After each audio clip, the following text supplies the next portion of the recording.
ทุกคนรู้บ่ว่าตอนนี้โลกเฮามีอาวุธมหาปลัยชนิดใหม่ที่บ่มีระบบป้องกันภัยทางอากาศใดในโลกที่จะสามารถสกัดกั้นมันได้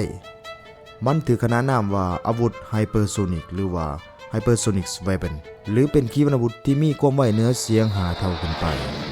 ด้วยความไวระดับ 6,000 กิโลเมตรต่อชั่วโมงมันสามารถบินข้ามทวีปไปโจมตีเป้าหมายได้ภายในเวลาสั้นๆแต่สิ่งที่น่าย่านกลัวหลายกว่าความไวก็คือการเคลื่อนไหว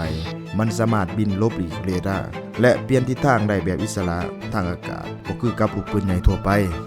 ปัจจุบันมหาอำนาจอย่างรัสเซียและจีนได้ประกาศความสำเร็จและมีอาวุธนี้ไว้ประจำการแล้วส่วนอเมริกาก็กำลังหีบหอนสร้างเล็งพัฒนาอย่างหนักหน่วงเพื่อมวยตกเป็นหอกในสงครามยุคใหม่เฮามาลองจินตนาการกันเบิ่งว่าถ้าหากว่าอาวุธนี้บ่มีภัยยุทธมันได้ถูกติดตั้งด้วยหัวรบนิวเคลียร์แล้วยิงออกไปโลกนี้จะเป็นแนวใดนาธานคิดว่านี่คือจุดเริ่มต้นของการแข่งขันสะสมอาวุธหอบใหม่ที่อาจจะเปลี่ยนโฉมหน้าประวัติศาสตร์การทหารโลกไปตลอดกาลท่านเด้คิดว่าแนวใดอาวุธนี้จะเป็นตัวช่วยรักษาสันติภาพหรือว่าเป็นตัวจูดชนวนสงครามโลกครั้งที่3คอมเมนต์มาร่วมกันได้และสิ่งสำคัญอย่าลืมกดไลค์กดแชร์กดติดตาม2เราไว้ในเด้อ